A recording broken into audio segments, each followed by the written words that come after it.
বাচ্চারা সব গাড়ির ভিতর ছিল, বাচ্চারা গাড়ির ভিতরে ছিল। হাই স্পিডে স্কুল গাড়িটা আসছে, এসে নিয়ন্ত্রণ করতে পারেনি, পুরো ফুটপাতের দোকান আছে তার উপর ঢুকে গেছে। এক ভদ্রমহিলা স্পট ডেড, সে ছোটবেলা থেকে ফুটপাতে ব্যবসা করছে। আর অন্য জুতোর দোকান, অন্যান্য দোকানদার যাদের লেগেছে তারা নিজেরা সব হসপিটালে গেছে। ওই যে ড্রাইভার রয়েছে, মালিক রয়েছে, গাড়ির ওখানে রয়েছে, পুলিশরা তাদের শেল্টার দিচ্ছে। দুদিন আমাদের এখানে এখানে বাসটা অ্যাক্সিডেন্ট হলো, বাসটা এসে ডাইরেক্ট আমাদের মাসির দোকানে মেরেছে। মাসি পুরো মুখ আধা হয়ে গেছে, মুখ বার হয়ে গেছে, পুরো মুখটা শেষ হয়ে গেছে।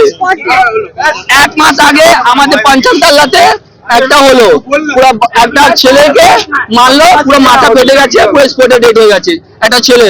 2 দিন আগে এখানে হলো আমাদের মেট্রোর কাছে, আবার এখানে হলো আমাদের মাসি হয়েছে। বাসটা এখান থেকে আমাদের স্কুল বাসটা এখান থেকে কোথা থেকে আসছিল, ব্রেক ফেল হয়েছে না, এখন যেত আমাদের মাসির দোকানে ঘুষিয়ে দিয়েছে। ডিউটি করছিলাম না, আমি তো ফাঁসিতলায় ডিউটি করছি। আমি জাস্ট দেখে এসছি, আমাকে দুটো লোক বলেছে যে এখানে অ্যাক্সিডেন্ট হয়েছে।